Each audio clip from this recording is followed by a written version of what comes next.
ಸಾಮಾನ್ಯವಾಗಿ Iran, Israel ಮತ್ತು America ಯುದ್ಧ ಆರಂಭವಾದಾಗಿನಿಂದ ಕಚ್ಚಾ ತೈಲ LPG ಬಿಕ್ಕಟ್ಟು ಆರಂಭವಾಗಿದೆ. ಹಾರ್ಮುಜ್ನಲ್ಲಿ ದಿಗ್ಬಂಧನ ಶುರುವಾದಾಗಿನಿಂದಲೂ ಕಚ್ಚಾ ತೈಲ ಬೆಲೆ, LPG ಬೆಲೆ ದುಬಾರಿಯಾಗಿದೆ. ಇದರಿಂದ ಜನರ ಓಡಾಟ ಕಷ್ಟಕರವಾಗಿದೆ, ಪಯಣ ವೆಚ್ಚ ದುಬಾರಿಯಾಗಿದೆ. ಹೀಗಾಗಿ ಅದರಲ್ಲೂ ಕೂಡ ಪ್ರಮುಖವಾಗಿ ಯುರೋಪ್ನಲ್ಲಿ ಜನರು ಮನೆಯಿಂದಲೇ ಕೆಲಸ ಮಾಡಲು, ವಾಹನ ಚಲಾಯಿಸುವುದು ಕಡಿಮೆ ಮಾಡಲು ಮತ್ತು ವಿಮಾನ ಹಾರಾಟವನ್ನ ಕಡಿಮೆ ಮಾಡಲು ಒತ್ತಾಯಿಸಿದೆ. ಯುರೋಪಿನಲ್ಲಿ ಇಂಧನ ಬಿಕ್ಕಟ್ಟಿನಿಂದಾಗಿ ಕಚೇರಿ ಸಂಸ್ಕೃತಿಯನ್ನ ಬದಲಿಸಲಾಗ್ತಾ ಇದೆ. ಹಾಗಾದ್ರೆ ಭಾರತದಲ್ಲೂ ಕೂಡ ಕಚೇರಿ ಸಂಸ್ಕೃತಿ ಬದಲಾಗುತ್ತಾ? ಭಾರತೀಯ ಕಂಪನಿಗಳು ದೂರದಿಂದಲೇ ಕೆಲಸ ಮಾಡಲು ಅವಕಾಶ ನೀಡುತ್ತವೆ ಎನ್ನುವುದನ್ನ ಇವತ್ತಿನ ಈ ವಿಡಿಯೋದಲ್ಲಿ ತಿಳಿದುಕೊಳ್ಳುವಂತಹ ಪ್ರಯತ್ನ ಮಾಡೋಣ. ಹೌದು, ಉದಾಹರಣೆಗೆ 37 ವರ್ಷದ ನೀಲಂ ಅರೋರಾ ಅವರ ದಿನ ಬೆಳಗ್ಗಿನ ಜಾವವೇ ಆರಂಭವಾಗ್ತದೆ. ದ್ವಾರಕಾದಿಂದ ನೋಯ್ಡಾ ಸೆಕ್ಟರ್ 127ರಲ್ಲಿರುವವರ ಕಚೇರಿಗೆ ಹೋಗಲು ಅವರಿಗೆ ಪ್ರತಿದಿನ ಸುಮಾರು 40 ಕಿಲೋಮೀಟರ್ ಪ್ರಯಾಣ ಮಾಡ್ತಾರೆ. ಟ್ರಾಫಿಕ್ ಏರಿಕೆ ಆಗುತ್ತಿರುವ ಇಂಧನ ಬೆಲೆ ಹಾಗೂ ರಸ್ತೆಯಲ್ಲಿ ಕಳೆಯುವ ಗಂಟೆಗಳು ಇದನ್ನೆಲ್ಲ ಸೇರಿಸಿದ್ರೆ ಒಂದು ದಾರಿಗೆ ಅವರು ಸುಮಾರು 3.5 ಲೀಟರ್ ಪೆಟ್ರೋಲ್ ಬಳಕೆ ಮಾಡ್ತಾರೆ. ಒಂದು ವಾರಕ್ಕೆ ಇದನ್ನ ಲೆಕ್ಕ ಹಾಕಿದ್ರೆ ಇದು ಕೇವಲ ಅವರ ವೈಯಕ್ತಿಕ ವೆಚ್ಚವಲ್ಲ, ದೇಶದ ಲಕ್ಷಾಂತರ ನಗರ ಪ್ರಯಾಣಿಕರು ಪ್ರತಿದಿನ ಹೊರುವ ದೊಡ್ಡ, ಅಂದ್ರೆ ಕಣ್ಣಿಗೆ ಕಾಣದ ಇಂಧನದ ಹೊರೆಯನ್ನ ಇದು ತೋರಿಸುತ್ತದೆ. ನೀಲಂ ಹೇಳುವಂತೆ ಇಂಧನ ಬೆಲೆ ಏರಿಕೆ ನನ್ನ ಜೇಬಿಗೆ ಮಾತ್ರ ಹೊಡೆತವಲ್ಲ, ಅದರ ಪರಿಣಾಮ ಅಡುಗೆ ಮನೆಯ ಖರ್ಚುಗಳ ಮೇಲೂ ಇದೆ. ಈ ಎರಡು ಹೊಡೆತಗಳನ್ನ ನಮ್ಮಂತ ಸಾಮಾನ್ಯ ಜನರ ಬೆನ್ನನ್ನ ಮುರಿಯುತ್ತಿವೆ. ಜಾಗತಿಕ ಇಂಧನ ಬೆಲೆ ಅಥವಾ ಹಣದುಬ್ಬರ ನಮ್ಮ ಕೈಯಲ್ಲಿ ಇಲ್ಲ. ಆದರೆ ಕನಿಷ್ಠ ಸರ್ಕಾರ ಮತ್ತು ಕಂಪನಿಗಳ ನಾಯಕರು ದೂರದಿಂದಲೇ ಕೆಲಸ ಮಾಡುವಂತೆ ಜನಸ್ನೇಹಿ ನೀತಿಗಳನ್ನ ರೂಪಿಸಿ ನಮ್ಮ ಹೊರೆಯನ್ನ ಕಡಿಮೆ ಮಾಡಬಹುದು ಎಂದಿದ್ದಾರೆ. ಹಾಗಾಗಿ ಇಂತಹ ಅನುಭವಗಳು ಈಗ ಯುರೋಪ್ನಲ್ಲಿ ಹೊಸ ರೀತಿಯ ನೀತಿ ಚಿಂತನೆಗೆ ಕಾರಣವಾಗಿವೆ. ಅಲ್ಲಿ ಇಂಧನ ಬಿಕ್ಕಟ್ಟು ಹೆಚ್ಚುತ್ತಿರುವ ಸರ್ಕಾರಗಳು ಇನ್ನಷ್ಟು ಬೆಲೆ ಅನಿಲವನ್ನು ಮಾತ್ರ ಹುಡುಕುತ್ತಿಲ್ಲ, ದಿನನಿತ್ಯದ ಇಂತಹ ಪ್ರಯಾಣದ ಅಗತ್ಯತೆಯನ್ನ ಪ್ರಶ್ನಿಸಲು ಶುರು ಮಾಡಿವೆ. ಜನರು ಕೆಲಸ ಮಾಡುವ ಪ್ರಯಾಣಿಸುವ ರೀತಿ ಬದಲಾದ್ರೆ ಇಂಧನ ಬೇಡಿಕೆಯನ್ನು ಕೂಡ ನೇರವಾಗಿ ಕಡಿಮೆ ಮಾಡಬಹುದು ಅಂತ ಅವರು ಪರಿಶೀಲಿಸುತ್ತಿದ್ದಾರೆ. ಅಂದ್ರೆ ಇಂಧನ ಪೂರೈಕೆ ಬಗ್ಗೆ ಚಿಂತಿಸುವುದರಿಂದ ನಡವಳಿಕೆಯ ಬದಲಾವಣೆಯತ್ತ ಗಮನ ಹರಿಸುತ್ತಿದೆ. ಇನ್ನು ಯುರೋಪಿಯನ್ ಕಮಿಷನ್ ಜನರು ಮನೆಯಿಂದಲೇ ಕೆಲಸ ಮಾಡುವಂತೆ, ಕಾರು ಓಡಿಸುವುದು, ವಿಮಾನ ಪ್ರಯಾಣವನ್ನ ಕಡಿಮೆ ಮಾಡುವಂತೆ ಸಲಹೆ ನೀಡಿದೆ.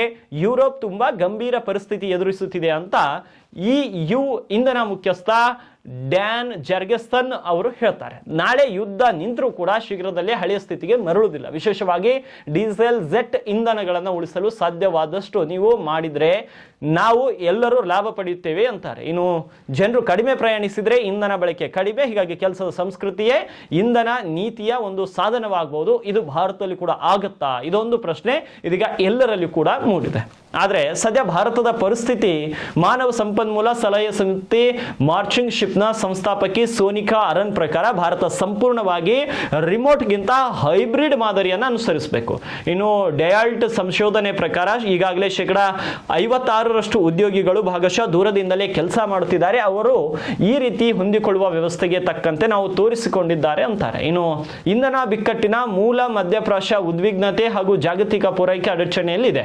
ವಿಶ್ವದ ತೈಲದ ಸುಮಾರು 25ರಿಂದ 30 ಹಾಗೂ ಈ INGಯ 20 ಹಾರ್ಮೋ ಜಲಸಂಧಿಯ ಮೂಲಕ ಸಾಗುತ್ತದೆ. ಅಲ್ಲಿ ಅಡಚಣೆ ಉಂಟಾದರೆ ಏಷ್ಯಾ, ಯುರೋಪ್ನಂತ ದೊಡ್ಡ ಅಮಲುದಾರರಿಗೆ ಇಂಧನ ಸಿಕ್ಕರೂ ಕೂಡ ಬೆಲೆ ಭಾರಿ ಆಗುತ್ತದೆ. ಇತ್ತ ಆಹಾರ, ರಸಗೊಬ್ಬರ ಬೆಲೆಯೂ ಕೂಡ ಏರಿಕೆಯಾಗಿದ್ದು ಕಡಿಮೆ ಆದಾಯದ ದೇಶಗಳು 2-3 ಒತ್ತಡಕ್ಕೆ ಸಿಲುಕಿವೆ ಅಂತ ಅವರು ಮಾಹಿತಿಯನ್ನು ನೀಡಿದ್ದಾರೆ. ಹಾಗಾದ್ರೆ ಭಾರತದಲ್ಲಿಯೂ ಮನೆಯಿಂದಲೇ ಕೆಲಸ ಮಾಡುವಂತ ಪ್ರವೃತ್ತಿ ಶುರು ಆಗುತ್ತಾ ಅನ್ನೋ ಪ್ರಶ್ನೆ ಎಲ್ಲರಲ್ಲಿ ಕಾಡಿದೆ.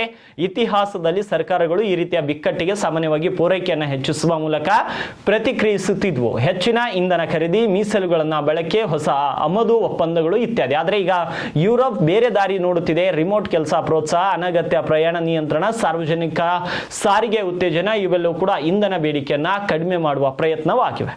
ಆದರೆ ಇಂಟರ್ನ್ಯಾಷನಲ್ ಎನರ್ಜಿ ಏಜೆನ್ಸಿ ಪ್ರಕಾರ ಜಗತ್ತು ಇತಿಹಾಸದಲ್ಲಿ ಅತಿ ದೊಡ್ಡ ಇಂಧನ ಭದ್ರತಾ ಸವಾಲು ಎದುರಿಸ್ತಾ ಇದೆ.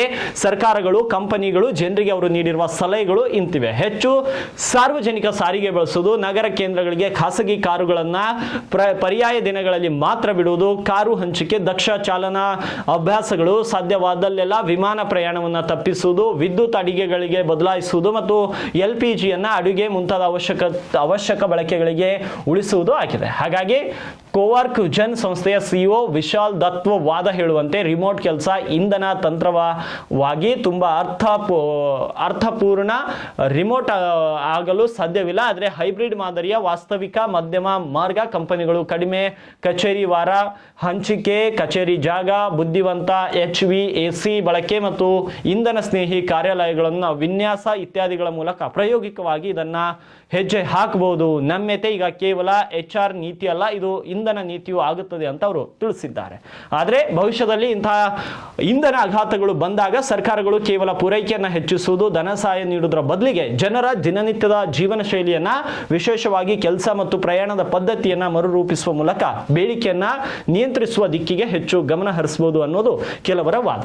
ಈ ಕುರಿತು ನಿಮ್ಮ ವಾದವೇನು? ಕಮೆಂಟ್ ಬಾಕ್ಸ್ ನಲ್ಲಿ ಕಮೆಂಟ್ ಮಾಡಿ ತಿಳಿಸಿ ಮತ್ತು ಈ ರೀತಿಯ ಲೇಟೆಸ್ಟ್ ಅಪ್ಡೇಟ್ಸ್ಗಳಿಗಾಗಿ ಚಾನಲ್ಗೆ ಸಬ್ಸ್ಕ್ರೈಬ್ ಮಾಡ್ಕೊಳ್ಳಿ.